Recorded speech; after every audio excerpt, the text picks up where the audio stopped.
नमस्कार दोस्तों, मैं विनोद कश्यप एक बार फिर आपके सामने अपने न्यू वीडियो के साथ। तो चलिए दोस्तों, हमारा न्यू वीडियो शुरू करने से पहले आप हमारे आज के टॉपिक के बारे में जान लीजिए। हमारा आज का टॉपिक है मगध साम्राज्य का उत्कर्ष।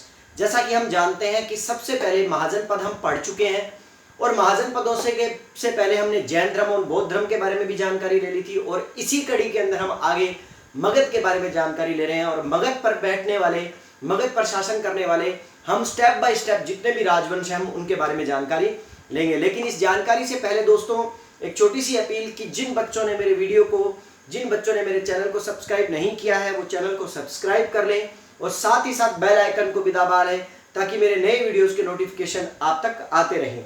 तो चलिए दोस्तों, हम आज का टॉपिक शुरू करते हैं मगध साम्राज्य का उत्कर्ष। मगध साम्राज्य का उत्कर्ष शुरू करने से पहले दोस्तों एक छोटी सी बात बताता हूं आपको। मैं छोटा सा एक मोटिवेशन स्पीच दे देता हूँ। मोटिवेशन स्पीच मान लो या ये मान लीजिए आप एक थॉट मान लीजिए, वो दे देता हूँ मैं दोस्तों। याद रखिएगा दोस्तों, जीवन के अंदर जब हम अपने आप में कहते हैं कि लोग कहते हैं कि इसको कॉन्फिडेंस बहुत अधिक है, कॉन्फिडेंस होना जरूरी है दोस्तों, लेकिन ओवर कॉन्फिडेंस होना क्या है, गलत है। इसीलिए किसी कहने वाले ने एक बड़ी ही जबरदस्त बात कही है कि तूफान ज्यादा हो तो कश्तियां डूब जाती हैं और घमंड ज्यादा हो तो बड़ी बड़ी हस्तियां डूब जाती है। इसीलिए दोस्तों अपने आप में कॉन्फिडेंस रखें, ओवर कॉन्फिडेंस ना रखें। चलिए दोस्तों, हम बात करना चाह रहे हैं मगध साम्राज्य के उत्कर्ष के बारे में। मगध साम्राज्य का उत्कर्ष हम आज पढ़ने वाले हैं, लेकिन सबसे पहले दोस्तों मैं आपको पीछे के चीज को याद करवाते हुए आपको बताना चाहूंगा कि ये मगध शब्द जो है दोस्तों, याद रखिएगा, ये मगध शब्द जो है ये सर्वप्रथम हमें किस वेद में प्राप्त होता है? अथर्ववेद के अंदर प्राप्त होता है। अगर आपके पास क्वेश्चन ये आता है कि मगध का उल्लेख हमें सर्वप्रथम कहां प्राप्त होता है, तो मगध का सर्वप्रथम उल्लेख हमें अथर्ववेद में प्राप्त होता है। दोस्तों मगध पर शासन करने वाले जितने भी राजवंश हुए उन राजवंशों के विषय में पुराणों और बौद्ध ग्रंथों के अंदर हमें मतभेद मिलता है। जब हम पुराण पढ़ते हैं तो उसके अंदर ये कहा जाता है कि भी नहीं, मगध के ऊपर अलग राजवंश गद्दी पर बैठा है या वहद्रथ राजवंश जो है वो सबसे पहले गद्दी पर बैठा है, जबकि बौद्ध ग्रंथ जो है वो क्या कहते हैं, वहद्रथ राजवंश को सबसे पहले गद्दी पर नहीं बिठाते हैं, वो हर्यक राजवंश को क्या करते हैं, गद्दी पर बिठाते हैं। तो यही जानकारी हमें आज लेनी है और इसी जानकारी को आगे लेते हुए हमें ये भी जानना है कि दोस्तों मगध को ही क्यों चुना गया या मगध को ही सबसे अधिक महत्वपूर्ण क्यों माना गया। क्योंकि दोस्तों मगध अपने आप के अंदर बहुत ही शक्तिशाली क्या था, क्षेत्र था, जो प्राकृतिक दशाओं से परिपूर्ण था। प्राकृतिक जो मतलब है ना, उसके अंदर विशेषताएं जो थी उसके कारण मगध को इन लोगों ने चुना। जैसे कि बहुत अधिक जंगलों का होना जिसके कारण हाथियों का अत्यधिक प्राप्त हो जाना, यहाँ तक कि लोहे की खदानों का होना जिससे हथियार व अन्य सामग्रियों के अंदर किसी प्रकार का कोई क्या मतलब ना उनको सहायता प्राप्त हो जाना। साथ ही साथ सबसे बड़ी बात ये कि ये जो क्षेत्र है अपने आप में एक सामरिक दृष्टि का क्षेत्र था, जो लगभग हम ये कह सकते हैं कि सभी आसपास के व्यापारिक मार्गों को क्या करता था, जोड़ता था। और इसीलिए शायद इन्हीं राजवंशों के द्वारा मगध को अपना मुख्य केंद्र या केंद्र बिंदु बनाया गया। दोस्तों मैंने जैसा कि अभी बताया कि हम मगध के राजवंशों का अध्ययन कर रहे हैं, मगध साम्राज्य के उत्कर्ष के बारे में जान रहे हैं। तो सबसे पहले मैं आपको बता दूं दोस्तों, यदि हम पुराण और महाभारत के बारे में पढ़ते हैं या महाभारत और पुराण को पढ़ते हैं तो महाभारत और पुराण जो है, महाभारत व पुराण, दोस्तों महाभारत व पुराण जो है वो हर्यक वंश को प्रथम राजवंश नहीं मानते हैं, वो वहद्रथ वंश को क्या करते हैं, मगध पर पहला राजवंश मानते हैं। लेकिन यदि हम जब बौद्ध ग्रंथों के बारे में जिक्र करें और बौद्ध ग्रंथों को हम पढ़ते हैं तो बौद्ध ग्रंथ जो है वो वहद्रथ वंश को पहला राजवंश नहीं मानते हैं मगध का, वो किसे मानते हैं, वो हर्यक वंश को मानते हैं। तो यहां पर एक छोटा सा क्वेश्चन उत्पन्न हो जाता है दोस्तों, एक छोटा सा क्वेश्चन बन जाता है कि बताइए महाभारत व पुराणों के अनुसार मगध का प्रथम राजवंश कौन सा था। हमें लगभग केवल हर्यक वंश बताया जाता है, लेकिन याद रखिएगा दोस्तों महाभारत व पुराणों के अनुसार वहद्रथ राजवंश था। मैं इस वहद्रथ राजवंश के बारे में आपको थोड़ा सा बता देता हूं क्योंकि इसके बारे में हमें संपूर्ण जानकारी प्राप्त नहीं होती है, इसीलिए इसका थोड़ा बहुत ही कुछ वर्णन है जिसके बारे में हम थोड़ी जानकारी ले लेते हैं। दोस्तों इस वहद्रथ राजवंश का जो संस्थापक था उसका नाम वहद्रथ था, अर्थात आदि पुरुष या मूल पुरुष जो था वो वहद्रथ था, जिसने वहद्रथ ने मगध के अंदर वहद्रथ राजवंश की क्या डाली थी या वंश की क्या डाली थी, नींव डाली थी। उसके बाद इसी वैदरथ का एक पुत्र हुआ जिसका नाम था जरासंध।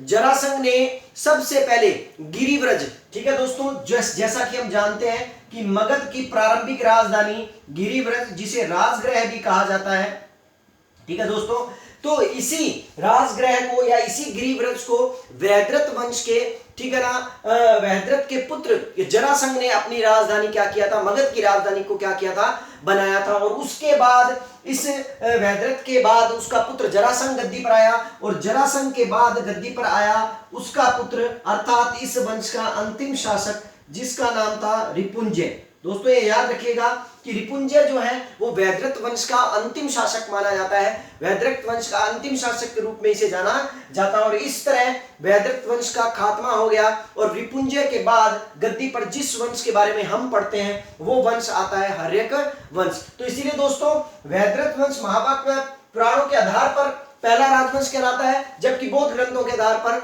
हर्यक वंश कहलाता है। और हमारे लिए सबसे इंपॉर्टेंट वंश जो है वो कौन सा है, हर्यक वंश है। लेकिन दोस्तों मैं यहां पर आपको बौद्ध ग्रंथों के आधार पर, यहां पर आपको मैं बौद्ध ग्रंथों के आधार पर मगध पर आने वाले राजवंशों के कालक्रम के बारे में बता देता हूं। और मगध पर मौर्य वंश से स्थापित, मौर्य वंश से पहले आने वाले जितने भी राजवंश थे उनके बारे में हम जानकारी क्या करते हैं, ले लेते हैं। तो मगध के राजवंशों का कालक्रम हम दोस्तों थोड़ा सा पढ़ लेते हैं, और कौन कौन से राजवंश आए इनके बारे में भी थोड़ी सी जानकारी ले लेते हैं। जैसा कि मैंने अभी आपको बताया दोस्तों, सबसे पहले मगध के साम्राज्य के ऊपर कौन सा वंश आकर गद्दी पर बैठा, हर्यक वंश गद्दी पर आकर बैठा।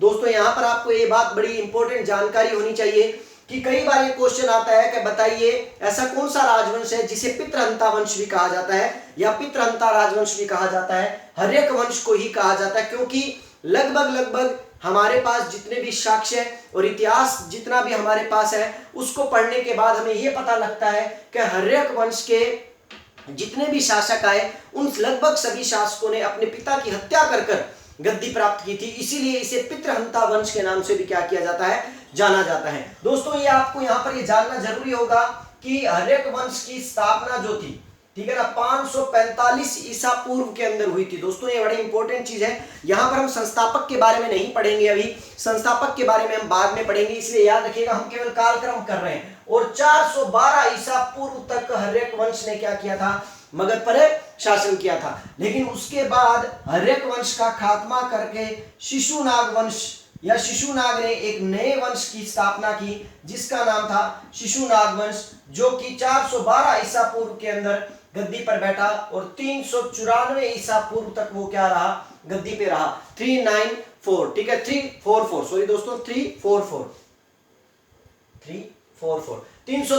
ईसा पूर्व तक वो क्या रहा, गद्दी पर रहा। और उसके बाद शिशुनाग वंश के बाद जिस वंश के बारे में हम सबसे इंपॉर्टेंट जानकारी पढ़ते हैं और यहां से कई बार क्वेश्चन भी परीक्षाओं के अंदर आता है, जिस राजवंश का नाम था नंद वंश।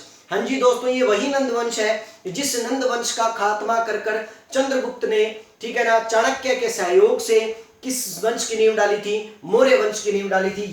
ये वही नंद वंश है जो कि 344 ईसा पूर्व के अंदर गद्दी पर बैठा और 324 ईसा पूर्व के अंदर क्या हुआ, उससे गद्दी हाथों से निकल गई। और यही 324 ईसा पूर्व के बाद लगभग 323-322 ईसा पूर्व के करीब मौर्य वंश की क्या हो गई, स्थापना हो गई। तो दोस्तों इस प्रकार ये राजवंश है जिनका हम इस वीडियो के अंदर क्या करने वाले हैं, जानकारी लेने वाले हैं। और इस वीडियो के साथ बने रहिए दोस्तों, क्योंकि हम इन राजवंशों के एक एक शासक के बारे में बड़ी बेहतरीन जानकारी क्या करने वाले हैं, पढ़ने वाले हैं। तो चलिए दोस्तों समय न ज्यादा खराब करते हुए हम आज जिस राजवंश के बारे में जिक्र करने वाले हैं वो राजवंश है हमारा कौन सा, हर्यक वंश। तो आज हम इस वीडियो में हर्यक वंश की संपूर्ण जानकारी क्या करते हैं, प्राप्त करते हैं। वो हर्यक वंश जो 545 ईसा पूर्व से लेकर 412 ईस्वी तक क्या रहा था, ईसा पूर्व तक क्या रहा था, शासन पर रहा था, मगध के मतलब सत्ता पर काबिज रहा था। तो चलिए दोस्तों हम बात कर रहे हैं हर्यक वंश के बारे में। तो सबसे पहला हमारा टॉपिक आज रहेगा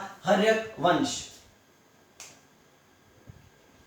हर्यक वंश दोस्तों, जैसा कि मैंने अभी आपको बताया कि हर्यक वंश जो है, इस हर्यक वंश के संस्थापक के रूप में जिस व्यक्ति को चुना जाता है या माना जाता है उसका नाम था बिंबिसार। दोस्तों ये बड़ा इंपॉर्टेंट शासक है, इस शासक के बारे में आप बड़ी इंपॉर्टेंट जानकारियां मैं आपको देने वाला हूं।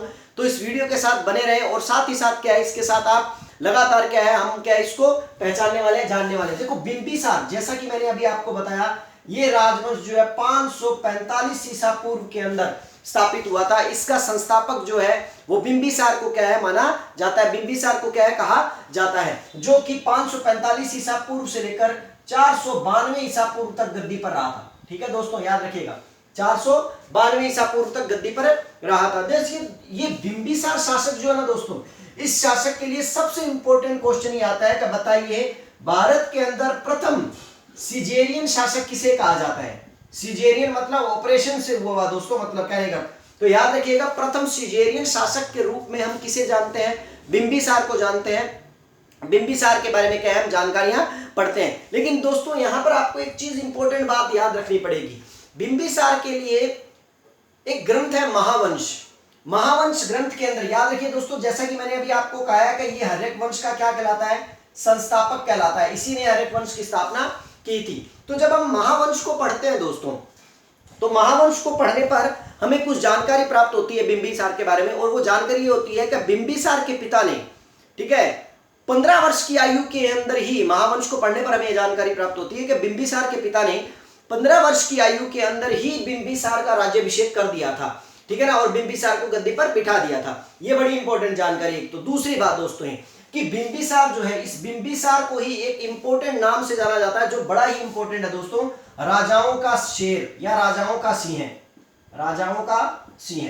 दोस्तों ये भी क्वेश्चन आ जाता है कि राजाओं का सिंह इसे कहां कहा गया है, तो मैं आपको बता दूं दोस्तों, इससे राजाओं का सिंह जो है एक ग्रंथ है जिसका नाम है उत्तराध्ययन, उत्तराध्ययन सूत्र।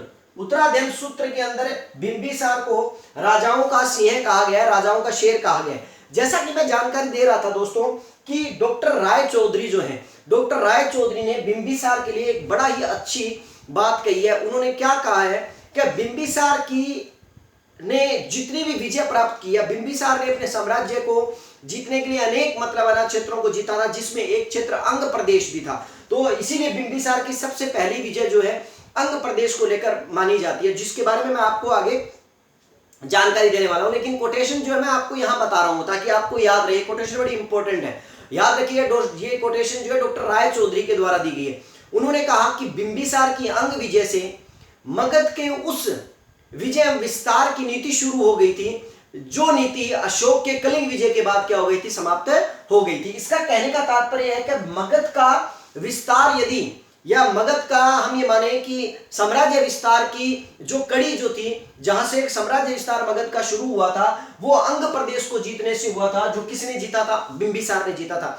लेकिन ये कड़ी जो है ये अंत में जाकर कहां खत्म हो गई, जब अशोक ने कलिंग विजय जीत ली, और उसके बाद क्या है, युद्ध नीति को छोड़कर दम नीति को उसने क्या कर लिया था, ग्रहण कर लिया था। और इसी वजह से बाद में मगध का साम्राज्य जो है वो विस्तार होना बंद हो गया था, जितना उसका विस्तार हुआ उतना ही रहा। इसीलिए याद रखिए दोस्तों, ये कोटेशन डॉक्टर राय चौधरी के द्वारा बड़ी ही इंपॉर्टेंट कोटेशन है, जो कि बिंबिसार के लिए दी गई थी, क्योंकि इसी के द्वारा अंग प्रदेश को जीतकर मगध का शुरुआत की गई थी, साम्राज्य विस्तार की शुरुआत की गई थी। जैसा कि मैं आपको बता रहा था दोस्तों अंग प्रदेश के बारे में कि इसकी सबसे महत्वपूर्ण विजय और सबसे पहली विजय जो है वो कौन सी है, अंग प्रदेश की विजय, ठीक है। अंग महाजनपद को इसने जीता है। अंग की राजधानी चंपा थी।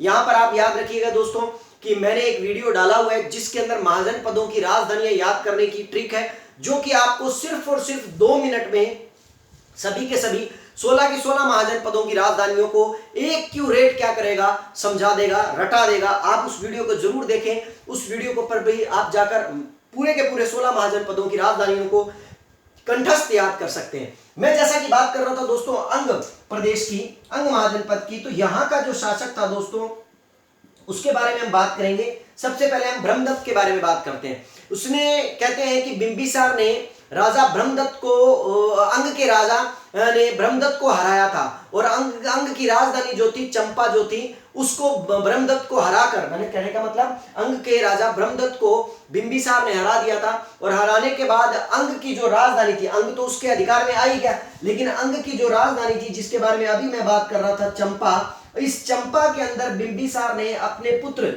अजातशत्रु को, याद रखिए दोस्तों ये नाम बड़ा इंपॉर्टेंट है, और आगे हम जिस शासक के बारे में पढ़ने वाले हैं वो अजातशत्रु ही है, ठीक है ना। अजात शत्रु को वहां का वायसराय नियुक्त कर दिया था, या आप ये कह सकते हो कि उपराजा क्या कर दिया था, बना दिया था। तो यहां ये क्वेश्चन ही आता है कि अजात शत्रु गद्दी पर बैठने से पहले कहां का वायसराय था या उपराजा था। वो चंपा का उपराजा था, जो अंग प्रदेश की क्या थी, राजधानी थी। और बिंबिसार ने अंग के राजा ब्रह्मदत्त को हराकर अंग को अपने अधिकार में लिया था। दोस्तों बिंबिसार के लिए एक और इंपॉर्टेंट बात आती है कि बिंबिसार एक ऐसा शासक था जिसके लिए क्वेश्चन आ जाता है, कई बार ऐसा पूछ लिया जाता है कि बताइए ऐसा कौन सा शासक है जिसने वैवाहिक संबंधों के आधार पर अपने साम्राज्य का सर्वाधिक विस्तार किया। दोस्तों बड़ा इंपॉर्टेंट बात है, बिंबिसार बड़ा चतुर था। बिंबिसार चतुर ऐसे था कि इसने लड़ाइयां लड़कर अपने साम्राज्य का विस्तार नहीं किया, बल्कि वैवाहिक संबंध डालकर अपने राज्य का विस्तार कर लिया। इसीलिए कहते हैं दोस्तों, किसी कहने वाले ने कहा है कि मेरी कुछ ज्यादा ख्वाहिशें नहीं है, मेरी कुछ ज्यादा ख्वाहिशें नहीं है ए जिंदगी तुझसे, मेरी कुछ ज्यादा ख्वाहिशें नहीं है जिंदगी तुझसे, बस मेरा अगला कदम पिछले कदम से बेहतर हो। और यही रीजन था कि इसने लगातार विवाह किया, जो पहले वाला विवाह था उससे कहीं अधिक बेहतर आगे के विवाह को ये करता चला गया। तो इसी फलसफे पर चलते हुए बिंबिसार ने सबसे अधिक वैवाहिक संबंध स्थापित कर या वैवाहिक संबंध स्थापित कर अपनी कूटनीति के आधार पर अपने साम्राज्य का विस्तार किया। तो यहां पर मैं आपको उसके कुछ वैवाहिक संबंधों के बारे में जानकारी देने वाला हूं दोस्तों। तो आप इन वैवाहिक संबंधों के अंदर वैवाहिक रिश्ते जो है वो देख लीजिए कि इनकी कौन कौन सी पत्नियां थी और उन पत्नियों का क्या क्या रोल था, हम इसके बारे में आप सबसे ज्यादा पढ़ेंगे। सबसे पहले इसकी एक मुख्य पत्नी आती है जिसका नाम था महाकोशला। दोस्तों इसका वर्णन मैं आपको बोलकर बता देता हूं, लिखूंगा नहीं मैं, इसके बारे में जानकारी ले लीजिए। महाकोशला जो थी दोस्तों, ये कौशल नरेश प्रसन्नजीत की बहन थी दोस्तों। और सबसे इंपॉर्टेंट बात है कि ये कौशल नरेश प्रसन्नजीत की जो बहन महाकोशला थी, इसी से विवाह करने के बाद बिंबिसार को दहेज में क्या प्राप्त हुआ था, काशी प्राप्त हुआ था दोस्तों। काशी जिसकी राजधानी वाराणसी थी, ठीक है दोस्तों, काशी महाजनपद जो था उसकी राजधानी वाराणसी थी, ठीक है दोस्तों। तो काशी उसको दहेज में प्राप्त हुआ। और कई बार ये क्वेश्चन पूछा जाता है कि बताइए बिंबिसार को काशी दहेज में किससे विवाह करने पर प्राप्त हुआ, या प्रसन्नजीत से की बहन महाकोशला से विवाह करने पर बिंबिसार को कौन सा प्रदेश प्राप्त हुआ दहेज में, काशी प्रदेश दहेज में प्राप्त हुआ। लेकिन यहां पर आपको एक और बड़ी इंपॉर्टेंट जानकारी और बड़ी छोटी सी कहानी बताता हूं दोस्तों मैं। ये महाकोशला जो है, बौद्ध ग्रंथ जब हम पढ़ते हैं तो बौद्ध ग्रंथों के अनुसार एक कहानी आती है और ऐसा कहा जाता है कि जिस समय अजात शत्रु ने अपने पिता को बंदी बना लिया था और कारागृह में डाल दिया था, तो ऐसा कहा जाता है कि मतलब ना उसके बाद बिंबिसार की जब हत्या कर दी गई थी और बिंबिसार मर गया था, तो कहा जाता है बौद्ध ग्रंथों के अनुसार कि ये महाकोशला उसी दिन मरी थी जिस दिन बिंबिसार की क्या हुई थी, हत्या हुई थी। मतलब इन दोनों का मरने का दिन जो था वो एक ही था। ये बड़ी इंपॉर्टेंट जानकारी थी। तो याद रखिए दोस्तों, उसकी पहली पत्नी जो थी महाकोशला, जो कि कहाँ के राजा की मतलब ना बहन थी, कौशल नरेश प्रसन्नजीत की बहन थी। मतलब कौशल जनपद से उसने क्या कर ली थी, मित्रता कर ली थी। ऊपर से काशी उसे जनपद में प्राप्त हो गया, काशी उसे दहेज में प्राप्त हो गया, अंग प्रदेश पर उसने आक्रमण कर उसे जीत लिया। यहीं से मगध का साम्राज्य जो था वो धीरे धीरे बढ़ता जा रहा था। नेक्स्ट उसके सामने दूसरी चुनौती थी और इसी चुनौती को खत्म करने के लिए उसने दूसरा विवाह किया, जिस विवाह के अंतर्गत उस महिला का नाम था चेलना। इसी चेलना को दोस्तों छलना भी कहा जाता है, ठीक है ना, ये याद रखिएगा। कई ग्रंथों के अंदर मैं इसके बारे में जिक्र करूंगा कि इसे छलना क्या क्यों कहा जाता है। दोस्तों ये बड़ी इंपॉर्टेंट रानी थी। ये चेटक राजा जो था, जो लिच्छवी राजा जो था चेटक, लिच्छवी राजा चेटक की पुत्री थी दोस्तों ये। और लिच्छवी राजा चेटक ने की पुत्री जो थी, इसी पुत्री का विवाह किसके साथ किया गया था दोस्तों, बिंबिसार के साथ किया गया था। और कहा जाता है कि वैदेही वासवी की पहचान जो है, एक और महिला का नाम आता है दोस्तों, कई बार मैं ये नाम क्यों ले रहा हूं, वैदेही वासवी, ये नाम क्यों ले रहा हूं मैं, इसके बारे में मैं आपको आगे बताऊंगा। विदेही वासवी की पहचान जो है वो भी किससे की जाती है, चेलना से ही की जाती है, चेलना या छलना। तो याद रखिएगा विदेही वासवी को भूलना मत, क्योंकि मैं इसके बारे में जो जानकारी बताने वाला हूं वो इसी से जुड़ी हुई है दोस्तों। तो विदेही वासवी जो है उसकी पहचान भी चेलना से की जाती है। क्यों की जाती है, क्योंकि जब हम बौद्ध ग्रंथों को पढ़ते हैं तो बौद्ध ग्रंथों में एक कहानी आती है और कहा जाता है कि जिस वक्त अजात शत्रु ने बिंबिसार को जेल में कैद कर लिया था और मृत्यु होने से पहले जब वो जेल में था, तो लगातार क्या है कि उसे खाना पहुंचाया जाता था, खाना खाने के लिए रोज, क्योंकि जेल में है, कारागार में है, तो क्या है खाना नहीं पहुंचाया जाएगा क्या। और यही खाना देने के लिए कौन जाया करती थी, चेलना जाया करती थी। लेकिन उस चेलना की जगह पर नाम क्या लिखा हुआ दोस्तों, विदेही वासवी। तो याद रखिएगा बिंबिसार को कारागृह में रोजाना भोजन देने के लिए जाने वाली महिला जो थी या जाने वाली उसकी पत्नी जो थी वो कौन थी? चेलना थी या विदेही वाशवी थी दोस्तों, जब उसे कैद कर लिया गया था बिंबिसार के द्वारा। तीसरी पत्नी जो आती है इंपॉर्टेंट, उसका जो संबंध था जिसका नाम था क्षेमा। ठीक है दोस्तों, यहां पर आपको ये याद रखना पड़ेगा, उसने लिच्छवियों से अपने गहरे संबंध जोड़ लिए, महाकोसला से विवाह कर कौशल नरेश से अपने गहरे संबंध जोड़ दिए, और उसका तीसरा जो विवाह था क्षेमा या खेमा, ठीक है ना, इसे क्षेमा या खेमा के नाम से भी जाना जाता है दोस्तों। है ये तीसरा विवाह जो था ये भी बड़ा इंपॉर्टेंट विवाह था। कहते हैं पंजाब के अंदर एक भद्रकुल है, भद्रकुल के प्रधान की ये बेटी थी, और इसी ने प्रसन्नजीत को बौद्ध धर्म की शिक्षा दी थी। बड़ी इंपॉर्टेंट बात है दोस्तों। देखो महाकोसला का जो भाई है, ठीक है ना, प्रसन्नजीत, जो कौशल नरेश है, वो किस रानी से बौद्ध धर्म की शिक्षा ले रहा है या बौद्ध धर्म की मतलब ना शिक्षा प्राप्त कर रहा है? वो किससे प्राप्त कर रहा है? वो प्राप्त कर रहा है बिंबिसार की पत्नी क्षेमा से या खेमा से। तो बड़ी इंपॉर्टेंट जानकारी है दोस्तों, इसलिए थोड़ा सा इस जानकारी को आप थोड़ा ध्यान रख लीजिए। और आपको जिसके बारे में मैं आपको बता रहा था कि सर ये तो 3 ही विवाह हुए, तो राजा महाराजा 3 विवाह तो वैसे भी किए ही करते थे, जबकि आपने कुछ लाइन बोली थी, उस लाइन के हिसाब से तो यूं लगता है कि मेरी कुछ ज्यादा ख्वाहिशें नहीं है, ए जिंदगी तुझसे बस, मेरा पिछला कदम जो है वो आगे के कदम से क्या हो, मेरा अगला कदम जो है वो मेरे पिछले कदम से क्या हो, बेहतर हो। तो इसके आगे के कदम जो है पिछले कदम से बेहतर हुए, तो 3 विवाह कुछ मायने नहीं रखते। लेकिन नहीं दोस्तों, यहां पर एक ग्रंथ आता है जिस ग्रंथ का नाम है महावग। याद रखिए दोस्तों, क्या नाम है? महावग। महावग नामक ग्रंथ के अनुसार बिंबिसार की 500 रानियां थी। उस महावग ग्रंथ के अंदर बिंबिसार की 500 रानियों का उल्लेख किया गया है। तो क्यों दोस्तों, लगता है ना ऐसा कि इसका पिछला कदम जो था वो अगले कदम से क्या था, ठीक है ना, बेहतर नहीं था। अगला कदम जो था वो पिछले कदम से क्या था, बेहतर था, और इसीलिए शायद वो आगे चलता जा रहा था। तो चलिए दोस्तों, महावग के अनुसार बिंबिसार की 500 रानियों का उल्लेख प्राप्त होता है। हम आगे भी बिंबिसार के बारे में पढ़ रहे हैं दोस्तों, अभी खत्म नहीं हुआ बिंबिसार, तो मैं इसे थोड़ा सा रब कर देता हूं, थोड़ा सा साफ कर देता हूं, ताकि उसके बाद हम इसके बारे में आगे जानकारी ले लें। चलिए दोस्तों, नेक्स्ट बात करेंगे हम। देखिए दोस्तों, बिंबिसार जो है, बिंबिसार के लिए एक और बड़ी इंपॉर्टेंट एक चीज आती है कि बिंबिसार ने अवंती के शासक चंड प्रबोध की चिकित्सा के लिए अपने एक प्रसिद्ध वैद्य को भेजा था जिसका नाम था जीवक। याद रखिए दोस्तों, कई बार ये क्वेश्चन आता है कि बताइए जीवक जो है वो किसका राजवैद्य था, ठीक है। तो याद रखिए दोस्तों, जीवक जो है वो किसका राजवैद्य था? जीवक जो है वो बिंबिसार का राजवैद्य था। कहते हैं कि अवंती का जब शासक जो था चंड प्रबोध, वो क्या हो गया था, बीमार हो गया था, तो उसकी चिकित्सा के लिए इसी बिंबिसार ने, हरिवंश के संस्थापक ने, अपने राजवैद्य जीवक को वहां भेजा था कि तू जा और तू जाकर उसकी क्या कर, चिकित्सा कर। दूसरी बात, बुद्ध चर्चा या बुद्धचर्या जो है उसके बारे में भी हम जिक्र करते हैं, जिसके बारे में यहाँ पर अच्छा फैक्ट है जो थोड़ा सा जानकारी लेनी है। बुद्धचर्या दोस्तों, अब यह आप कहोगे बुद्धचर्या क्या? देखो, बुद्धचर्या एक ग्रंथ है जिसके अंतर्गत, जिसके अनुसार बिंबिसार का शासन जो है 300 योजन था, ठीक है ना, तथा उसका पुत्र अजातशत्रु जो है वो तो कहते हैं ना कि बेटा बाप से भी 2 कदम आगे होता है। तो वही चीज यहाँ है कि यहाँ पर बुद्धचर्या जो है बिंबिसार का शासन जो है 300 योजन बताती है, लेकिन अजातशत्रु का शासन 500 योजन कर मतलब बताती है। तो कितना इंपॉर्टेंट जानकारी है कि इसका मतलब मगध का धीरे धीरे क्या होता जा रहा है, विस्तार होता जा रहा है। अब देखिए दोस्तों, यहां पर आपको एक और बड़ी इंपॉर्टेंट जानकारी लेनी पड़ेगी दोस्तों, और वो इंपॉर्टेंट जानकारी ये है कि बिंबिसार, कई बार हमारे पास कई क्वेश्चन आते हैं और कई क्वेश्चनों को लेकर ये बात कही जाती है कि बिंबिसार किस धर्म में दीक्षित था या बिंबिसार किस धर्म का अनुयायी था। दोस्तों, जैन धर्म के ग्रंथ जो है वो बिंबिसार को अपना अनुयायी बताते हैं, बौद्ध धर्म के ग्रंथ जो है वो बिंबिसार को अपना अनुयायी बताते हैं। तो ये दोनों ग्रंथ जो है वो अपने अपने आधार पर अपने अपने तरीके से इनको क्या करते हैं, अपना अनुयायी बताते हैं। तो थोड़ा ये बड़ा इंपॉर्टेंट चीज है कि भाई क्या ना मना, थोड़ी जानकारी लेने वाली बात है। बाकी तो चलो देखिए आगे बात करते हैं।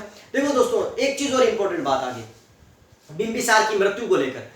देखो, बिंबिसार की मृत्यु को लेकर अगर हम जानकारी लेते हैं तो जैन जो आवश्यक सूत्र है, जैन के अंतर्गत, जैन धर्म के अंतर्गत जो ग्रंथ है हमारे पास, आवश्यक सूत्र नामक एक ग्रंथ है, उसके अंदर ये कहा गया है कि बिंबिसार की मृत्यु जो थी वो कैसे हुई थी, जहर खाकर हुई थी।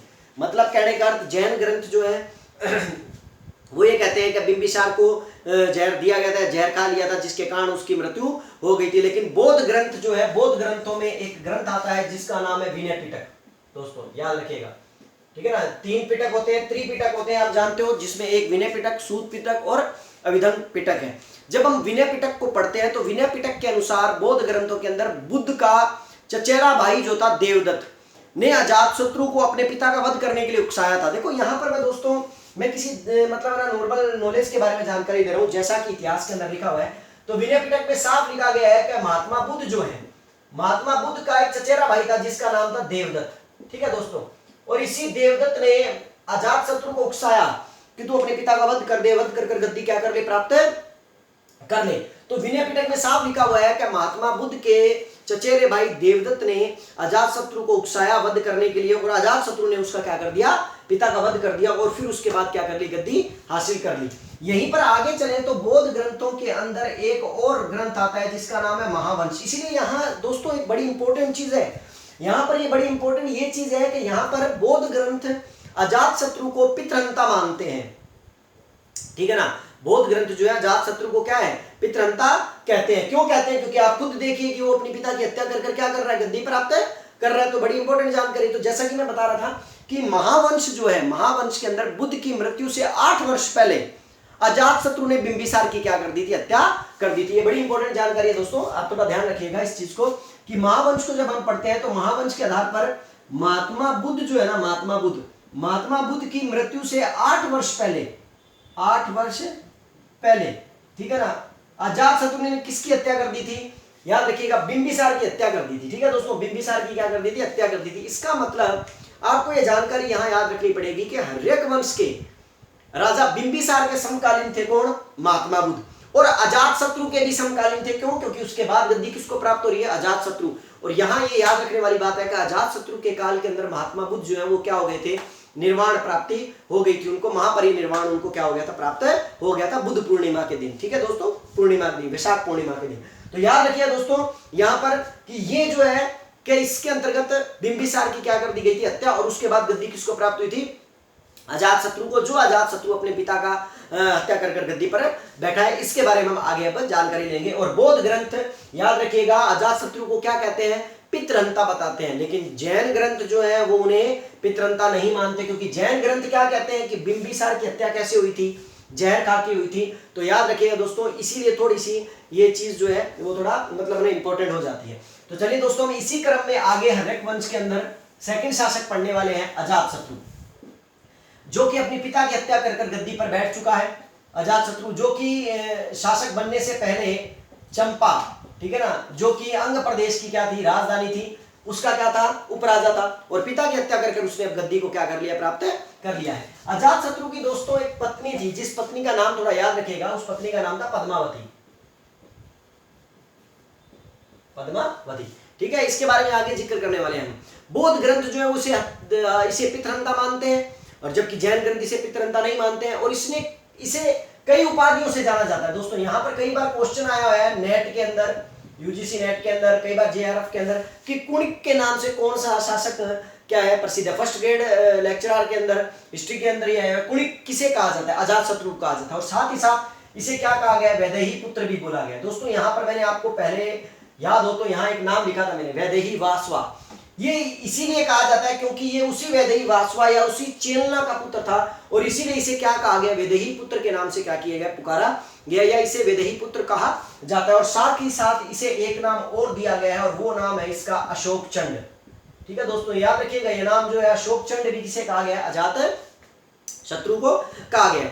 जैन ग्रंथों में चेटक की जो पुत्री चेलना जो थी, जैन ग्रंथों में, देखिए दोस्तों मैं इसे कह रहा हूं वैदेही पुत्र है, तो ये भी आपको याद रखना पड़ेगा कि जैन ग्रंथ जो है वो चेटक की पुत्री चेलना का पुत्र मानते हैं इसको। क्यों मानते हैं, इसका क्या रीजन है, जैन ग्रंथ ऐसा क्यों कहते हैं, ऐसा किस लिए बोला जाता है उनको, क्योंकि देखो वैदेही क्षेत्र जो है दोस्तों वो प्राचीन काल के अंदर उस समय वैशाली में पड़ता था, ठीक है ना, और वैशाली का राजा कौन था, राजा चेटक था, और इसीलिए उसकी पुत्री चेलना जो थी, उस पुत्री से उत्पन्न पुत्र अजातशत्रु को माना जाता है। तो इसलिए याद रखिएगा अजातशत्रु वैसे ही वादवा का मतलब कहने का अर्थ चेलना का पुत्र था। किसका पुत्र था दोस्तों, चेलना का, ठीक है, चेलना का पुत्र था, और लिच्छवी राजा चेटक का क्या था, नाती था, ठीक है दोस्तों, ये याद रखिएगा। अब उसके बाद आता है आगे जानकारी को लेकर बात करें। इसने दोस्तों मगध के साम्राज्य के लिए सबसे महत्वपूर्ण काम किया, क्या किया, इसने कौशल से युद्ध किया दोस्तों। कौशल, वो कौशल जो बिंबिसार के काल के अंदर उसका मित्र था, जिसके साथ उसके वैवाहिक संबंध स्थापित थे, जिन्होंने उसे काशी दहेज में दिया था, इसको उसी कौशल से लड़ाई करनी पड़ी। ऐसा क्या हो गया अभी दोस्तों, आप इसको थोड़ा समझिए। और ये मैं आपको एक कहानी के आधार पर बता देता हूं। जब प्रसन्नजीत की बहन, ठीक है ना, की मृत्यु हो गई, क्योंकि मैंने जैसा कि आपको बताया था जिस दिन बिंबिसार की मृत्यु हुई थी उसी दिन किसकी मृत्यु हो गई थी, उसी की, ठीक है ना, उसकी पत्नी किसकी मृत्यु हो गई थी, प्रसन्नजीत की बहन की मृत्यु हो गई थी, जिसका नाम महाकौशला था। ठीक है दोस्तों, अब क्या हुआ कि कौशल से युद्ध होने का रीजन क्या हुआ, जब बहन की मृत्यु हो गई थी तो बहन की मृत्यु के बाद कौशल नरेश प्रसन्नजीत जो था वो बड़ा गुस्से में आया। उसने कहा भाई क्या है, क्या मतलब ना जीजा जी का कत्ल कर दिया, ठीक है ना, मतलब, और उसके बाद क्या है, उसने ना काशी जो दहेज में दिया था ना वो प्रदेश उसने वापिस अपने अधिकार में ले लिया, और काशी से मगध का जो मतलब ना जो हाथ था, कंट्रोल जो था, वो क्या कर लिया, उठा लिया और अपने अधिकार में ले लिया। लेकिन अजात शत्रु जो था इस बात से खुश नहीं हुआ। अजात शत्रु ने प्रसन्नजीत को बोला कि जब तुमने आपने हमें प्रदेश दे दिया है तो इस प्रदेश को वापस क्यों लिया। इस बात को लेकर प्रसन्नजीत और अजात शत्रु दोनों के मध्य आपस के अंदर क्या होगी, तनातनी हो गई।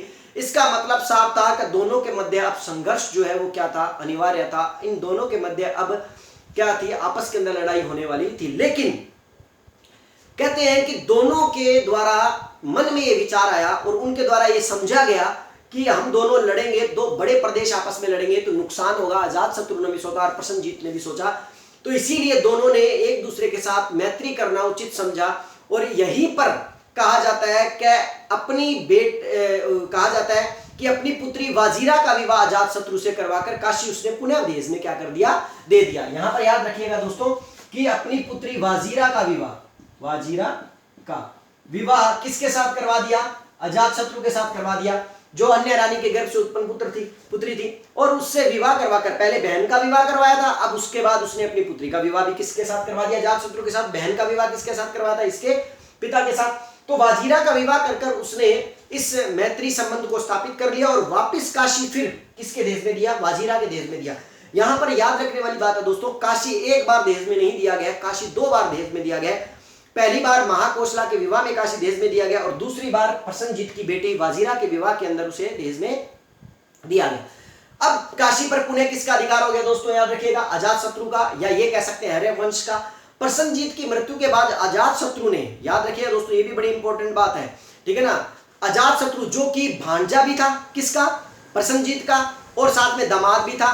इसीलिए कहते हैं जब प्रसन्नजीत की मृत्यु हुई तो प्रसन्नजीत की मृत्यु के बाद कौशल को भी अजात शत्रु ने अपने राज्य में मिला लिया। यहां ये बड़ी इंपॉर्टेंट बात है दोस्तों कि जो कौशल अभी तक स्वतंत्र था और इतना बड़ा साम्राज्य जो था, जो कि लड़ाई लड़ने की भी सोच रहा था, लेकिन प्रसन्नजीत की मृत्यु के बाद अजात शत्रु ने मगध के साम्राज्य को विस्तार को करते हुए कौशल नरेश के कौशल क्षेत्र को भी अपने राज्य में मिला लिया और इस तरह भांजे और दामाद के रूप के अंदर कौशल को हथिया लिया।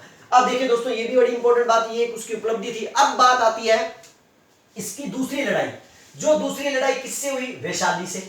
और वैशाली के अंदर कौन राजा थे, याद करो दोस्तों, मैंने अभी आपको बताया लिच्छवी राजा चेटक की बहन, जिसके बारे में अभी बात कर रहे थे हम चेलना। देखिए दोस्तों यहां पर ये बात बड़ी इंपॉर्टेंट है, जानने वाली बात है कि बिंबिसार ने जिनसे वैवाहिक संबंध स्थापित कर अपने साम्राज्य का विस्तार किया था, अजात शत्रु को उन्हीं के साथ युद्ध करना पड़ा, ठीक है ना, और उन्हीं के साथ युद्ध कर उनके प्रदेशों को उसने क्या किया, छीनाया, उनको जीता, ठीक है ना। ये बड़ी इंपॉर्टेंट बात है, इसीलिए मैंने आपको कहा था बिंबिसार बड़ा कूटनीतिज्ञ व्यक्ति था, जिसके कारण बिंबिसार ने कभी भी बिना युद्ध लड़े अपने साम्राज्य का क्या किया था, विस्तार किया था। अब आता है वैशालियों के साथ या वैशाली के साथ युद्ध, ठीक है दोस्तों, वैशाली का युद्ध, लिच्छवियों के साथ संघर्ष। किसका संघर्ष, अजात शत्रु का। इसको समझिए क्यों हुआ, कैसे हुआ दोस्तों। जब अजात शत्रु ने वैशालियों के साथ युद्ध किया तो इस युद्ध में अजात शत्रु ने दो नए, ठीक है ना, हथियारों का इस्तेमाल किया। यहां ये बड़ा इंपॉर्टेंट क्वेश्चन आता है दोस्तों, यहां उसने दो नए हथियारों का इस्तेमाल किया, दो युद्ध यंत्रों का इस्तेमाल किया, जिसमें एक यंत्र था जिसका नाम था रथमुसल। दोस्तों आपको यहां पर बताना चाहूंगा ये रथमुसल क्या है। दोस्तों ये रथमुसल जो है, ये रथमुसल, एक और नाम बता देता हूं ताकि मैं इनके बारे में, दोनों के बारे में ही आपको क्या करूं, दोनों के बारे में बता दूं। एक का नाम था महाशिला कंटक। अब आप कहोगे सर ये क्या है, दोस्तों जिन जिन लोगों ने बाहुबली फिल्म देखी है, बाहुबली फिल्म जिन जिन लोगों ने देखी है उन्होंने इन दोनों हथियारों को देखा है। और याद रखिएगा दोस्तों इतिहास के पन्नों के अंदर रथमुसल और महाशिला कंटक नामक हथियारों का सर्वप्रथम यदि प्रयोग करने वाला कोई शासक था तो वो था अजात शत्रु। ये क्या है, बाहुबली फिल्म में आपने देखा होगा कि बाहुबली का जो भाई था, ठीक है ना, मैं नाम भूल गया उसका, मुझे नहीं मालूम उसका नाम क्या है, वो जो एक गोल चक्र काटता हुआ हथियार रथ मुसल, रथ के आगे एक चक्र सा लगा होता था, जिससे आगे चलने पर क्या है, शत्रु आ रहे हैं तो उन शत्रुओं को वो क्या कर रहा है, काटता जा रहा है। वो जो चक्र था उसी को ही कहा जाता है रथ मुसल। वो हथियार रथ मुसल था। इसका प्रयोग करने वाला पहले नंबर का व्यक्ति जो था वो अजात शत्रु था।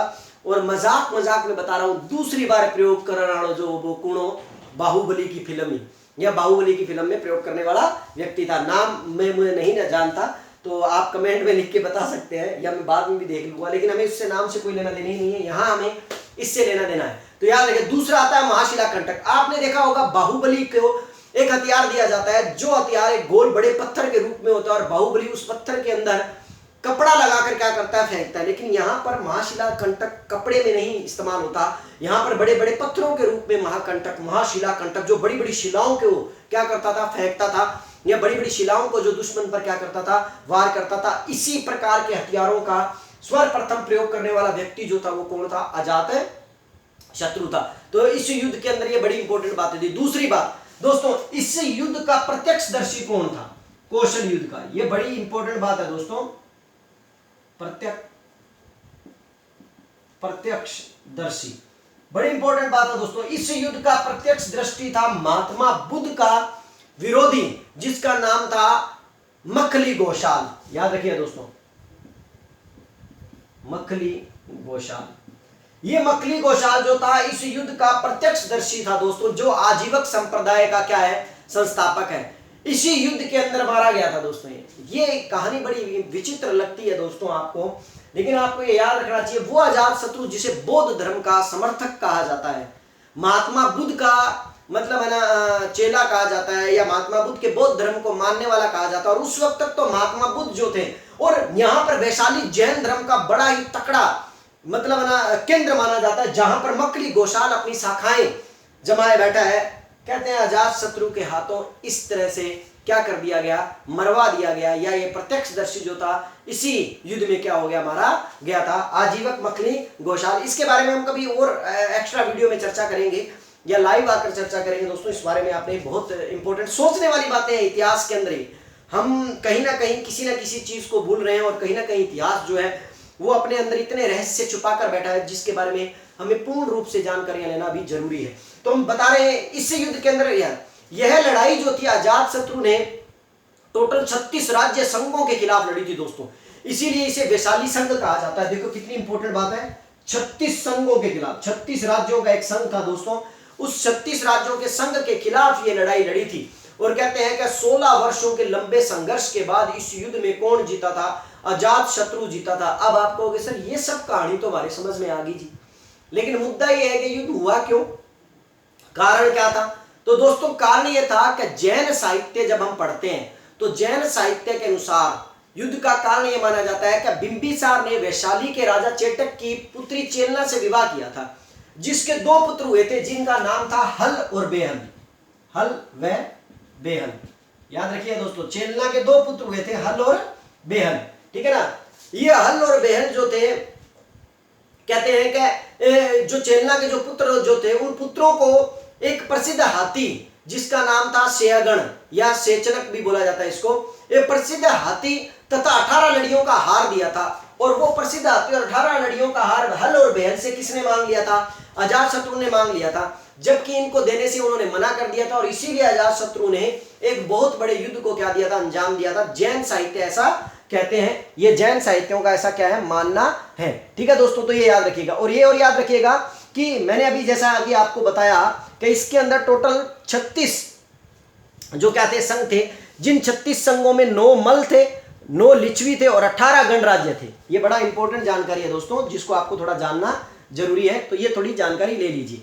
अब नॉर्मल था कि जिनको वो लेना चाहता था अजात शत्रु, वो हाथियों को और किसको, हार को, और बस उसी के चक्कर में उसने क्या कर दिया, दोनों भाइयों पर चढ़ाई कर दी और उसके नाना चेटक के ऊपर भी क्या कर दिया, मतलब ना युद्ध का खतरा मंडवा दिया। और कहते हैं नाना चेटक जो है वो वहां से भाग गए, और इस तरह इस पूरे संघ के अंदर अजात शत्रु का डंका बज गया। और सबसे बड़ी बात, अजात शत्रु अपनी उपलब्धियों में सबसे बड़ी उपलब्धि उसकी कौन सी मानी जाती है, वैशाली से युद्ध को माना जाता है। दूसरा कारण, एक और कारण आता है दोस्तों, बुद्ध घोष की एक किताब है जिसका नाम है सुमंगम विलासिनी।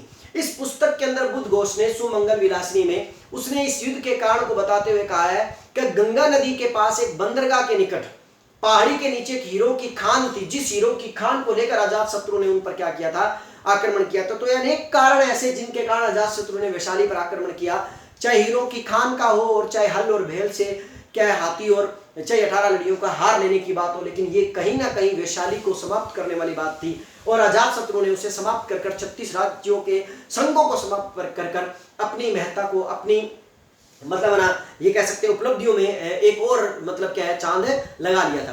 अन्य उपलब्धियों की बात करें तो अजातशत्रु के बारे में कि अजातशत्रु उस समय 6 प्रधान धार्मिक संतों से मिला था, जिनमें मक्खली गोसाल, महावीर स्वामी, महात्मा बुद्ध आदि थे। तो इसलिए याद रखिएगा यहां पर ये क्वेश्चन बड़ा इंपॉर्टेंट आ जाता है कि अजातशत्रु किनके समकालीन था। महावीर स्वामी के भी समकालीन था, महात्मा बुद्ध के भी समकालीन था और मक्खली गोसाल के भी समकालीन था। यहां पर आप समझ रहे होंगे जो चीज मैं समझाना चाह रहा हूं, महावीर स्वामी के भी समकालीन था, महात्मा बुद्ध के भी समकालीन था, मक्खली गोसाल के भी समकालीन था। और जबकि हम अजातशत्रु को बौद्ध धर्म का समर्थक मानते हैं, बौद्ध धर्म का अनुयायी मानते हैं, यह दावा करते हैं कि उसने बौद्ध धर्म ग्रहण किया था या बौद्ध धर्म का अनुयायी था, तो आप समझदार हो मक्खली गोसाल को हटाना जरूरी था, तभी तो किसी दूसरे धर्म का प्रचार भी जरूरी था। लेकिन हम इसमें, मैंने कहा ना दोस्तों, इसमें बड़ी चर्चा करने वाला विषय है, ये काफी लंबा विषय है, इसके बारे में हम आगे कभी चर्चा करेंगे। नेक्स्ट उसकी उपलब्धियों में बात कर रहे हैं हम दोस्तों। महावीर स्वामी से वैशाली व चंपा, देखो महावीर स्वामी से याद रखना जो अजातशत्रु था वैशाली में मिला था और चंपा में मिला था। अब आप देखिए महावीर स्वामी से वैशाली में मिल रहा है और वैशाली का खात्मा कौन कर रहा है, महात्मा बुद्ध का समर्थक अनुयायी, ठीक है ना। और चंपा में मिला था और चंपा को, ठीक है ना, किसने जीता, अंग प्रदेश से शुरू के अंदर। तो आप याद रखिए दोस्तों, ये बड़ा इंपॉर्टेंट बात है। तो यहाँ पर उसकी मुलाकात हुई थी दोस्तों महावीर स्वामी से, वैशाली में चंपा से मिला था और उससे काफी प्रभावित भी हुआ था। लेकिन ठीक है, वो बाद में जो जैसा समय जैसा चलता है वैसा चलता रहता है। नेक्स्ट बात करें तो उसके अंदर कि अजातशत्रु के शासनकाल के 8वें वर्ष में बुद्ध को महापरिनिर्वाण मिल गया था। ये बड़ी इंपॉर्टेंट बात है। अजातशत्रु के 8वें वर्ष में जब अजातशत्रु का शासनकाल का 8वां वर्ष आया तो उसी का समय अजातशत्रु के काल के अंदर महात्मा बुद्ध को महापरिनिर्वाण मिल गया था। अपनी भाषा में बोले तो उनकी मृत्यु हो गई थी और मृत्यु होने के बाद बुद्ध के महापरिनिर्वाण के बाद उसी वर्ष अजातशत्रु ने राजगृह में सप्तपर्णी गुफा के अंदर प्रथम बौद्ध संगीति का आयोजन करवाया था। याद रखिए दोस्तों। तो क्वेश्चन यहाँ ये आ जाता है कि बताइए प्रथम बौद्ध संगीति का आयोजन जो है वो किसके शासनकाल में हुआ। प्रथम बौद्ध संगीति का आयोजन जो है वो किसके काल में हुआ, अजातशत्रु के काल में हुआ। यहाँ पर दोस्तों अपने मित्रों को मैं आपको बताना चाहूंगा, मेरा बौद्ध संगीतियों को याद रखने की ट्रिक का भी वीडियो डाला हुआ है, उस वीडियो को देखना न भूलें। यदि आप उस वीडियो को देख लेते हैं तो आप केवल एक लाइन के माध्यम से बौद्ध संगीतियों की ट्रिकें याद कर लेंगे कि उसमें किस राजा के काल में हुआ, कब हुआ और सबसे बड़ी बात उस समय उस के अंदर अध्यक्ष कौन था, क्या था, सब चीजें आपको उस बौद्ध धर्म की संगीतियों को याद करने की ट्रिक से पता लग जाएंगी। तो उस वीडियो को भी जरूर देखें दोस्तों। जैसा कि मैं अजातशत्रु के बारे में बात कर रहा था कि पहली बौद्ध संगीति किसके काल के अंदर हुई थी, इसी के काल के अंदर हुई थी। और अजातशत्रु ने महात्मा बुद्ध के लिए दावा किया था कि महात्मा बुद्ध भी क्षत्रिय थे और मैं भी क्षत्रिय हूं। देखिए कितनी बड़ी बात की अजातशत्रु ने कि महात्मा बुद्ध भी क्षत्रिय थे और मैं भी क्षत्रिय हूं। तो ये जो वाक्यात थे किसके थे, अजातशत्रु के थे। लेकिन ऐसा कहा जाता है कि अजातशत्रु की हत्या कर कर उसका पुत्र गद्दी पर आकर बैठा जिसका नाम था उज्जैन, ठीक है ना दोस्तों। लेकिन बौद्ध ग्रंथ इसे पितृहंता मानते हैं, लेकिन जैन ग्रंथ इसे पितृहंता नहीं मानते। तो इसलिए बड़ी इंपॉर्टेंट जानकारी लेने वाले हम आगे इसी वंश के शासक के बारे में, ठीक है दोस्तों, जिस वंश का शासक है उज्जैन के बारे में, जो बड़ा ही इंपॉर्टेंट शासक है जिसने पाटलिपुत्र नामक नगर बसाया और मगध की राजधानी पाटलिपुत्र को बनाया, जो वर्तमान में पटना कहलाती है। मैं थोड़ा सा वीडियो का समय देख लेता हूं दोस्तों, क्योंकि मैं ये चाह रहा हूं कि मेरे इसी वीडियो के अंदर ये पूरा वंश क्लियर हो जाए। बौद्ध ग्रंथ इसे पितृहंता मानते हैं। ये 460 ईसा पूर्व से लेकर 444 ईसा पूर्व तक गद्दी पर रहा था। 460 ईसा पूर्व से लेकर 444 ईसा पूर्व तक गद्दी पर रहा था दोस्तों। अब बात करेंगे अजातशत्रु व इसके बारे में। तो देखिए दोस्तों, अजातशत्रु, मैंने आपको कहा था कि अजातशत्रु की एक पत्नी थी जिसका नाम था पद्मावती, और मैंने कहा था इसके बारे में बाद में जिक्र करेंगे। इसका रीजन यही था कि अजातशत्रु और पद्मावती का एक पुत्र था जिसका नाम था बौद्ध ग्रंथों के अनुसार उज्जैन, और जैन ग्रंथ परिशिष्ट पर्वन के अनुसार ये पितृभक्त था जिसने अपने पिता की क्या की थी, अच्छी तरह भक्ति की थी। और क्यों? क्योंकि जैन धर्म को मानने वाला है, इसलिए जैन धर्म के लिए क्या है, ये पितृ क्या है, हंता नहीं है बल्कि पितृभक्त है। और बौद्ध धर्म अजातशत्रु ने अपनाया था और उसकी जगह पर आकर उज्जैन ने जैन धर्म को ज्यादा प्रधानता दी। तो नॉर्मल बात है, वो पितृ धर्म के लिए वो जो था वो क्या था, पितृहंता बन गया। अब ये आप समझ सकते हो दोस्तों, इतिहास देखा जाए तो कहीं ना कुछ अपने अंदर बहुत सी चीजों को छुपा कर बैठा हुआ है। तो यहां याद रखिएगा, उज्जैन जो था अजातशत्रु के काल के अंदर चंपा का उपराजा था दोस्तों, याद रखिएगा, चंपा का उपराजा था। और बौद्ध ग्रंथी इसे पितृहंता मानते हैं, लेकिन जैन ग्रंथी से पितृहंता नहीं मानते हैं। एक और इंपॉर्टेंट बात। दूसरी बात, हेमचंद्र के एक पुस्तक परिशिष्ट पर्वन को हम पढ़ें तो परिशिष्ट पर्वन, गार्गी संहिता व वायु पुराण, इन सबको पढ़ते हैं हम, तो इनके अनुसार उज्जैन ने गंगा व सोन नदियों के संगम पर पाटलिपुत्र नगर की स्थापना की थी। तो याद रखिए दोस्तों, पाटलिपुत्र नगर को बसाने वाला व्यक्ति कौन था? पाटलिपुत्र नगर को बसाने वाला व्यक्ति उज्जैन था। और इस बात की जानकारी हमें कहां मिलती है? हेमचंद्र के द्वारा रचित लिखित परिशिष्ट पर्वन, गार्गी संहिता और वायु पुराण में इस बात की हमें जानकारी प्राप्त होती है। और साथ ही साथ इसे अपनी राजधानी भी बनाया। उज्जैन जैन धर्म का अनुयायी था, जैसा कि मैंने अभी आपको बताया, इसीलिए अंग, कौशल व वज्जी के पतन के बाद अवंती ही मगध का मुख्य प्रतिद्वंदी था। अब देखिए, यहां पर आपको समझना पड़ेगा, अंग का पतन हो गया, मगध में मिल गया, कौशल का पतन हो गया, मगध में मिल गया, वज्जी का पतन हो गया, मगध में मिल गया। अब इंपोर्टेड महाजन पदों में एक महाजन पद रह गया जिसका नाम था अवंती। ठीक है दोस्तों, अवंती, जिसकी राजधानी थी उज्जैन। अब अवंती जो था वो मगध का मुख्य प्रतिद्वंदी था। अब अवंती के शासक पालक, ठीक है ना, अवंती का जो राजा था उसका नाम था पालक, द्वारा भेजे गए एक राजकुमार ने तब उसकी हत्या कर दी जब वह भिक्षु के भेष में था और उपदेशक महल में आदेश दे रहा था। वो कहते हैं कि अवंती के शासक पालक के द्वारा भेजे गए एक राजकुमार ने उज्जैन की हत्या कर दी जिस समय वो भिक्षु के भेष के अंदर अपने महल के अंदर उपदेश दे रहा था। ठीक है ना, उपदेश क्या कर रहा था, देने के लिए गया हुआ था।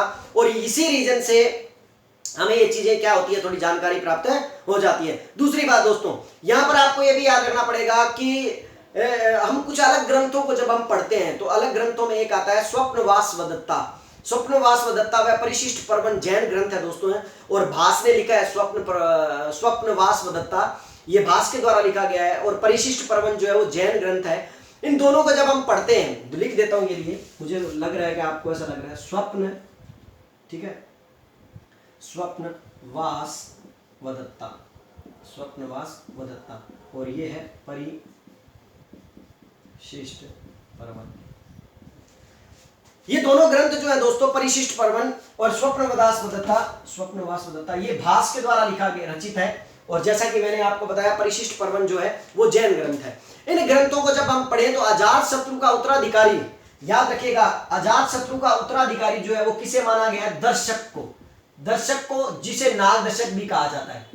नागदशक, याद रखिएगा दोस्तों, जिसे नागदशक भी कहा जाता है, दर्शक को या नागदशक भी कहा जाता है। और कहते हैं नागदशक को गद्दी से हटाकर उसके अमात्य शिशुनाग ने, ठीक है ना, गद्दी हत्या ली। और इस तरह नागदशक को मारकर शिशुनाग ने शिशुनाग वंश की क्या डाली? स्थापना की। बस दोस्तों, मैं यही समझाने वाला हूं आपको, और आज के लिए हमारा टॉपिक इतना ही रहेगा। लेकिन दोस्तों, एक छोटा सा निवेदन आपसे कि आप मेरे कमेंट बॉक्स में जब कमेंट करें तो आप कमेंट में ये जरूर लिखें, दिस वीडियो इज हेल्पफुल।